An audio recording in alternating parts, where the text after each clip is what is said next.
రాజధాని seed axis E3 రోడ్ను ప్రారంభించిన ముఖ్యమంత్రి చంద్రబాబు నాయుడు అమరావతిని ప్రపంచ స్థాయి రాజధానిగా తీర్చిదిద్దడమే తమ లక్ష్యమని పునర్ఘాటన.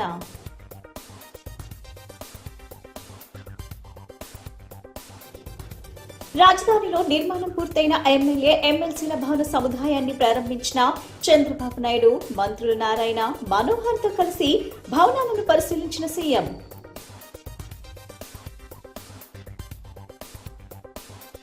పదహారు వేలకు పైగా డిఎస్సి ఉద్యోగాలను కూటమి ప్రభుత్వం పారదర్శకంగా భర్తీ చేసిందన్న మంత్రి డోలా బాలవీరాంజనేయ స్వామి. మెరిట్ అభ్యర్థికి అన్యాయం జరగకూడదన్నదే తమ ప్రభుత్వ సిద్ధాంతమని స్పష్టం. బీజేపీ ఆధ్వర్యంలో నగర వ్యాప్తంగా ఉత్సాహభరితంగా సాగిన హర్ ఘర్ తిరంగా ర్యాలీలు. పశ్చిమంలో పాల్గొన్న ఎమ్మెల్యే సుష్నా చౌదరి వికసిత్ భారత్ సాధనే లక్ష్యంగా బీజేపీ పనిచేస్తుందన్న పార్టీ అధ్యక్షుడు మాధవ్.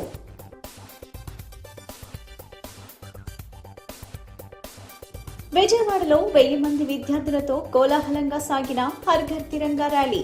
నవ భారత్ నిర్మాణంలో అందరూ భాగస్వాములు కావాలని కలెక్టర్ లక్ష్మీ షా పిలుపు.